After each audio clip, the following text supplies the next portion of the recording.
Hello मेरे प्यारे बच्चों, यूनिट 1 और यूनिट 2 को करने के बाद हाउ इज योर जोश। क्या आप सभी तैयार हैं यूनिट 3, यूनिट 4, यूनिट 5 और यूनिट 6 को करने के लिए? तो अगर आप तैयार हैं तो देर किस बात की, फटाफट से स्टार्ट करते हैं यूनिट 3 को। अब देखो, जो ये आपकी यूनिट 3 है, ये है आपकी ह्यूमन एनाटॉमी एंड फिजियोलॉजी। क्योंकि ह्यूमन से रिलेटेड है तो नो डाउट सभी बच्चों का इसमें बहुत ज्यादा इंटरेस्ट होता है। लेकिन यकीन मानिए ये वही यूनिट है जिसमें सबसे ज्यादा बच्चे कंफ्यूज भी होते हैं। तो देखो, क्योंकि ह्यूमन एनाटॉमी है एंड फिजियोलॉजी है, तो इसमें जो आपका सबसे फर्स्ट चैप्टर आता है वो है आपका सर्कुलेटरी सिस्टम। अब देखो, सर्कुलेशन की बात करते हैं, सभी जानते हैं भाई ब्लड जो है हमारी बॉडी में क्या कर रहा है, सर्कुलेट कर रहा है। तो इसके लिए सबसे पहले आपको जो ब्लड की कंपोजिशन है, ब्लड में जो सेलुलर पार्ट है जैसे कि आपका आरबीसी, डब्ल्यूबीसी, प्लेटलेट्स, इनके बारे में आपको पता होना बहुत जरूरी है। ब्लड की क्लॉटिंग कैसे होती है ये भी आपको पता होना बहुत जरूरी है। साथ में ब्लड की क्लॉटिंग के साथ साथ में आपका इस चैप्टर की जान जो कि है आपका दिल, इस दिल के बारे में प्रॉपर स्ट्रक्चर, इसकी लोकेशन क्या है, ठीक है, इसमें कितने वॉल्व्स प्रेजेंट है। अच्छा हाँ, एक और चीज बच्चे, जब आप इसको करेंगे, इस चैप्टर को तैयार करेंगे और जब आप अपने दिल वाली बात करते हैं, जब अपने हार्ट की बात करते हैं, जब इसका स्ट्रक्चर स्टडी करेंगे, तो मेरी पर्सनल आपसे ये रिक्वेस्ट है कि जब आप इस चैप्टर को करेंगे बच्चे, तो यहाँ पर वॉल्व्स को आप अलग से करिएगा।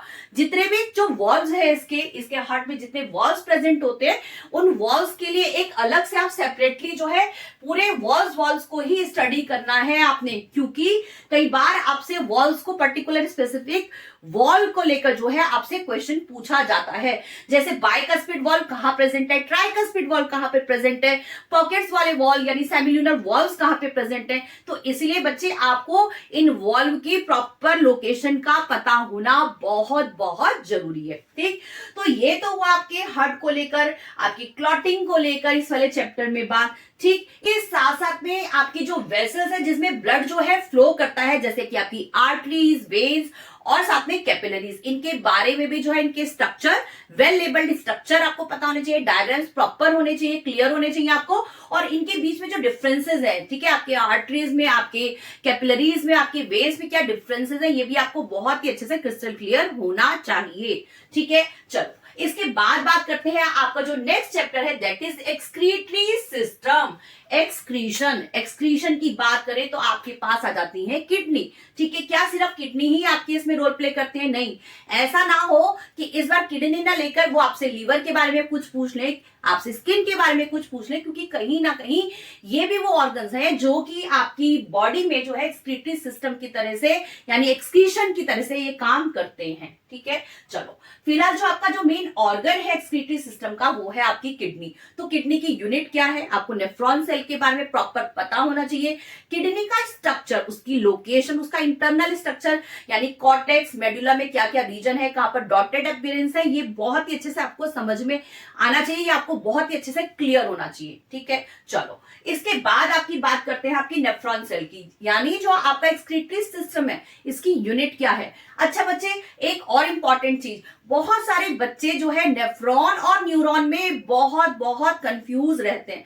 नेफ्रॉन जो होती है वो आपकी ट्यूबुलर स्ट्रक्चर होता है। ठीक है, वो आपका कैसा स्ट्रक्चर होता है, वो आपका ट्यूबुलर स्ट्रक्चर होता है, राइट। और जबकि आपका जो न्यूरॉन होता है उसके अंदर सेल बॉडी होती है, एक्सॉन होता है। ठीक है, तो इसमें कोई भी कंफ्यूजन नहीं होना चाहिए। ठीक है, नेफ्रॉन में और न्यूरॉन के बीच में आपको कोई भी कंफ्यूजन नहीं होना चाहिए। ठीक है, तो जब आप स्पेलिंग लिखते हैं तो प्लीज ध्यान रखिए कि आपने नेफ्रॉन लिखा है या आपने न्यूरॉन लिखा है। ठीक है, सो एक इंपॉर्टेंट ये चीज, प्लस आपको ये जैसे मैंने भी आपको बताया कि एक्सक्रीटरी सिस्टम में आपको किडनी का इंटरनल स्ट्रक्चर, साथ में आपको जो आपका नेफ्रॉन सेल है जो इसकी यूनिट है, ठीक है, उसमें पीसीटी क्या है, लूप ऑफ हेनले का फंक्शन क्या है, कलेक्टिंग डक्ट कैसे काम कर रही है, उसका स्ट्रक्चर बहुत ही अच्छे से क्रिस्टल क्लियर होना चाहिए। प्लस आपका यूरिन फॉर्मेशन, इसमें कौन कौन से प्रोसेस हैं, रीएब्जॉर्प्शन, अल्ट्राफिल्ट्रेशन, सेलेक्टिव रीएब्जॉर्प्शन, ये सारी चीजों को आप बहुत ही अच्छे से आपको ये क्लियर होनी चाहिए इस चैप्टर के लिए। ठीक है, चलो इसके बाद मैं बात करती हूं बेटा आपके नर्वस सिस्टम की। अब देखो जो नर्वस सिस्टम है, नर्वस सिस्टम में क्या आ जाएंगे, न्यूरॉन्स आ जाएंगे। ठीक, न्यूरॉन्स जैसे कि आपको अभी मैंने बताया जिसमें सेल बॉडी है, एक्सॉन है, डेंड्राइट्स है, क्योंकि ये काम करने आपकी बॉडी में मैसेज पास ऑन करने का। तो मैसेज किस तरह से पास ऑन होंगे ये आप देखेंगे। उसका यानी न्यूरॉन सेल का जो है आपकी नर्व सेल का प्रॉपर स्ट्रक्चर, आपका सीएनएस सेंट्रल नर्वस सिस्टम, आपका पीएनएस पेरिफेरल नर्वस सिस्टम आपको बहुत ही अच्छे से क्लियर होना चाहिए। ऑटोनोमिक नर्वस सिस्टम, आपका somatic nervous system, reflex art के बारे में भी बहुत ही अच्छे से आपको क्रिस्टल क्लियर सब चीजें होनी चाहिए। किस चैप्टर के लिए, आपके नर्वस सिस्टम के लिए। ठीक है, साथ में आपका जो है आपका ब्रेन का पार्ट हो गया, फोर ब्रेन, मिड ब्रेन और हिंड ब्रेन।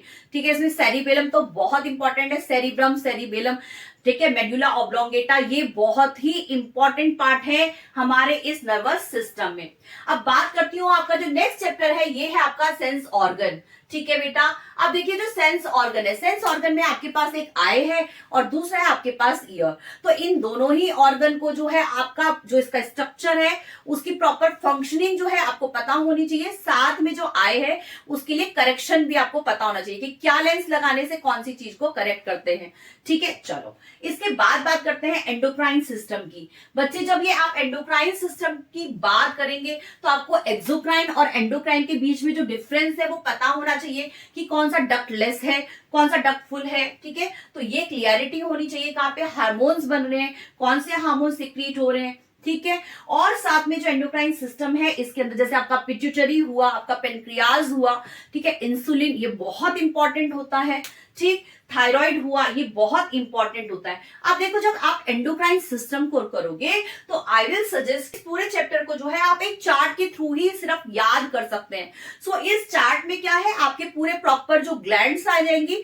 ठीक है, और ये जो ग्लैंड्स है ये क्या सिक्रीट करनी है। अब देखो जो ग्लैंड्स है अगर वो नॉर्मल वे में काम करती तो कोई दिक्कत ही नहीं है, लेकिन अगर वो एबनॉर्मल यानी अगर वो हाइपर सिक्रीशन करते हैं या वो हाइपो सिक्रीशन करती है, यानी वो एक्सेस में सिक्रीशन करनी है अगर हमारे हार्मोन्स का, या फिर किसी लेस अमाउंट में अगर वो सिक्रीट करते हैं तो उसकी वजह से कौन कौन सी डिजीज कॉज होती है, तो उस चार्ट के थ्रू जो आपको सिर्फ एक चार्ट करना है। ठीक है, तो उस चार्ट के थ्रू आप इस एंडोक्राइन सिस्टम को बहुत ही जल्दी से याद कर सकते हैं। ठीक है, अब इसके बाद बात करते हैं रिप्रोडक्टिव सिस्टम की।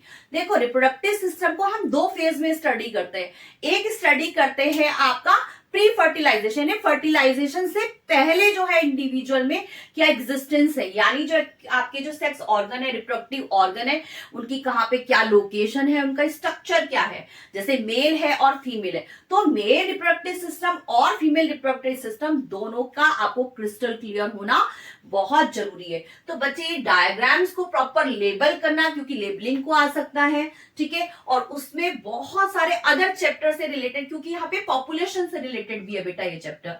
ठीक है, तो सबसे पहले आपने मेल रिप्रोडक्टिव सिस्टम को पढ़ा, फिर आपने फीमेल रिप्रोडक्टिव सिस्टम को पढ़ा, उसके बाद आपने फर्टिलाइजेशन प्रोसेस को पढ़ेंगे। फर्टिलाइजेशन प्रोसेस के बाद में जो है आपका जो है इम्प्लांटेशन का प्रोसेस हुआ। इम्प्लांटेशन प्रोसेस के बाद जो है आपका प्लेसेंटा का फॉर्मेशन, प्लेसेंटा का क्या वर्क है वो आप पढ़ेंगे, और उसके बाद आपका पैचुरेशन यानी बच्चा किस तरह से बाहर आता है, यानी चाइल्ड बर्थ। ठीक है, मेना और जो मेनोपॉज है ये बहुत बहुत इंपॉर्टेंट है, इस चैप्टर की जान है। ठीक है, चलो ये तो हमारा रिप्रोडक्टिव सिस्टम, जैसे मैंने अभी आपको बताया बेटा कि दूसरे चैप्टर से भी रिलेटेड है, तो ये रिलेटेड है आपके यूनिट 5 से। ठीक है, अब देखो जो आपकी यूनिट 5 है जो कि आपकी पॉपुलेशन। तो बच्चे जो पॉपुलेशन है यहाँ पर पॉपुलेशन, क्योंकि पॉपुलेशन को कंट्रोल करना है तो वो कहां से कंट्रोल होगा, रिप्रोडक्टिव सिस्टम से कंट्रोल होगा। तो यहाँ पर आपको बैरियर मेथड, आपको कॉन्ट्रासेप्शन मेथड्स, ठीक है, और साथ में आपको वेसेक्टोमी, ट्यूबेक्टोमी का पता होना भी बहुत बहुत जरूरी है। ठीक है, तो जब आप रिप्रोडक्टिव सिस्टम को पढ़ेंगे उसी टाइम पर जो है आप पॉपुलेशन कंट्रोल को भी पढ़ लेना। तो आपको क्या होगा बेटा, एक यूनिट 3 में कहीं ना कहीं आप यूनिट 5 को ऑलरेडी कर लेंगे, आपका टाइम जो है बहुत ज्यादा बच जाएगा। ठीक है, तो रिप्रोडक्टिव सिस्टम में ही आपको क्या पढ़ना है, आपको पॉपुलेशन कंट्रोल को पढ़ना है कैसे बैरियर मेथड को यूज कर सके, कैसे कॉन्ट्रासेप्चुअल मेथड को यूज करे, ताकि जो हमारी पॉपुलेशन है वो कंट्रोल में रह सके। ठीक है, चलो इसके बाद आ जाते हैं ह्यूमन एवोल्यूशन पर। अब ये जो चैप्टर है ना, ये बहुत ही इंटरेस्टिंग चैप्टर है और साथ में थ्योरेटिकल चैप्टर, पूरी की पूरी थ्योरी है। यहाँ पर आपको लेमार्क और डार्विन की जो थ्योरी है, लेमार्क की थ्योरी, यूज एंड डिसयूज, और साथ में डार्विन का सर्वाइवल ऑफ द फिटेस्ट। देखो इस नेचर में वही सर्वाइव कर सकता है जो कि फिट नहीं बल्कि फिटेस्ट होगा। ठीक है, ये किसने बताया था? आपके डार्विन साहब ने बताया था। तो इन दोनों की थ्योरी को बहुत ही अच्छे से कर लीजिएगा, साथ साथ में वेस्टिजियल ऑर्गन के बारे में भी पता होना बहुत जरूरी है। चलो अब बात करती हूँ मैं ह्यूमन एवोल्यूशन को। तो ह्यूमन एवोल्यूशन के लिए भी मैं आपको एक चार्ट जो है प्रोवाइड कर दूंगी।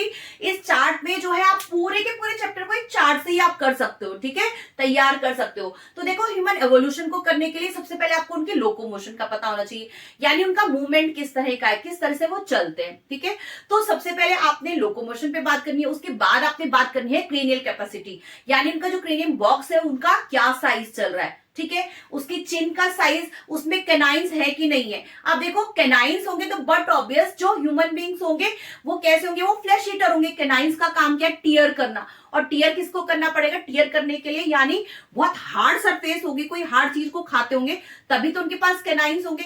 तो आपको चेक करना है कि कब तक उनके पास कैनाइंस है या कब उनके पास कैनाइंस नहीं है। ठीक है, ह्यूमन एवोल्यूशन को चेक करने के लिए साथ में आपको उनकी बॉडी का जो स्ट्रक्चर है, उनकी बॉडी की शेप वो इरेक्ट है कि नहीं है, ये भी चेक करना है। और साथ में मोस्ट इंपॉर्टेंट कि उनकी बॉडी पर हेयर है कि नहीं है। अब आप सोच रहे होंगे कि हेयर से क्या लेन देन। देखो बच्चे, जो हेयर होते हैं वो बेसिकली आपको प्रोटेक्ट करते हैं, क्योंकि स्किन पर जो हेयर है वो आपको नेचर से प्रोटेक्ट करने हैं। जब उनकी बॉडी में हेयर कम हो रहे हैं, कहीं ना कहीं ये हमें शो करता है कि वो सिविलाइज्ड हो रहे हैं। वो हो सकता है चाहे बार्क को पहनकर कर रहे हो या किसी एनिमल की स्किन को पहनते हो, लेकिन उसकी वजह से जो हेयर की ग्रोथ होती है वो धीरे धीरे क्या होती है? कम होती है। तो हेयर ग्रोथ भी ह्यूमन एवोल्यूशन के लिए बहुत बहुत इंपॉर्टेंट है, और साथ में चिन। ठीक है बच्चे, तो एक चार्ट के थ्रू आप ह्यूमन एवोल्यूशन वाले चैप्टर को बहुत ही जल्दी से कर पाएंगे। ठीक है, अब नेक्स्ट वाला यानी लास्ट वाली जो आपकी यूनिट है बच्चे, जो कि आपकी यूनिट 6 जो है आपका पॉल्यूशन। इस पॉल्यूशन में आपको एयर पॉल्यूशन, आपको नॉइस पॉल्यूशन, ठीक है, वाटर पॉल्यूशन, ठीक, और साथ में आपको एसिड रेन, ये सब चीजों के बाद में यानी ग्रीन हाउस इफेक्ट, इन सब के बारे में पता होना भी बहुत जरूरी है। आप देखो पॉल्यूशन वाले चैप्टर को जब आप करेंगे बच्चे, तो एक डेफिनेशन को बहुत ही अच्छे से तैयार कर लेना, और उसके बाद क्या करना है, उसके अंदर कुछ कुछ वर्ड्स को चेंज करके, है ना, जैसे एयर पॉल्यूशन के लिए एयर को आप डाल देंगे। ठीक है, इस तरह से नॉइस पॉल्यूशन के लिए नॉइस को कॉज कर रहा है ना, साउंड की वजह से हो रही है। तो कहने का क्या मतलब है कि पॉल्यूशन को समझो और उसके बाद बाकी सारे टाइप्स जो है उनको आप बता सकते हो। अब जो ये चैप्टर है बेटा, हमें लगता है यार पॉल्यूशन के बारे में तो हमें सब पता है, लेकिन नहीं। आप जब इस पॉल्यूशन वाले चैप्टर को करेंगे तो पॉल्यूशन के यानी आपको एयर पॉल्यूशन, आपको नॉइस पॉल्यूशन, ठीक है, green house gases, acid rain, इनके बारे में पता होना बहुत जरूरी है। तो बच्चे इसकी एक अच्छी सी डेफिनेशन और साथ में कुछ केमिकल्स के नेम भी डाल देना। तो सबसे पहले कीवर्ड्स के फॉर्म में आप चेक कर लो कि एयर पॉल्यूशन के लिए भी आपको कुछ केमिकल्स लेने, नॉइस पॉल्यूशन में साउंड यानी ऑडिबिलिटी, कितने को ऑडिबल कर रहे हो, कब वो नॉइस में क्रिएट हो जाता है। तो ये सब जब चीजें आप डालते हो अपने आंसर्स में, तो उसकी वजह से आपकी अपनी आंसर्स की जो वेटेज होती है उसको बढ़ा देते हो। ठीक है, तो आप पॉल्यूशन वाले चैप्टर को, बहुत इजी चैप्टर है, इसको बहुत ही अच्छे से बहुत ही कम टाइम में कर सकते हो। मैं कह सकती हूँ कि अब हमने यूनिट 1 से लेके यूनिट 6 तक सारे के सारे टॉपिक्स को बहुत ही कम टाइम में डिस्कस कर लिया है। तो अब इसकी बात करूं, अब आप बोल रहे होंगे मैम आपने तो सभी कुछ लिख के दे दिया है, तो इसमें हम क्या करें। तो देखो सबसे मोस्ट इंपॉर्टेंट टॉपिक जो है ये उन बच्चों के लिए है बच्चे जिन बच्चों ने ऑलरेडी पूरी पढ़ाई करी हुई है। अगेन मैं कहूंगी उसको अच्छे से रिवाइज करो, सब चैप्टर्स को अच्छे से रिवाइज कर लो, हो जाएंगे। ठीक है, लेकिन हाँ कुछ ऐसे बच्चे होंगे जिन्होंने अभी तक बुक को नहीं खोला होगा, बट लास्ट टाइम है, तो बच्चे अच्छे से मेहनत कर लो, क्योंकि मैं चाहती हूँ कि आप सभी के नंबर बहुत अच्छे आए। ठीक, तो देखो यहाँ पर अगर बात करते हैं, सबसे मोस्ट इंपॉर्टेंट है उन बच्चों के लिए जिन्होंने अभी तक कुछ तैयारी नहीं करी और वो कुछ कम टाइम में कुछ अच्छा सा करना चाहते हैं। तो देखो आपको फोकस किस पे करना है, रिप्रोडक्टिव सिस्टम। ठीक है, मैं यहाँ पर सर्कल बना रही हूँ। Reproductive system most important chapter रहता है इसके अंदर। ठीक है, सर्कुलेटरी सिस्टम, ठीक है, आपका एंडोक्राइन सिस्टम।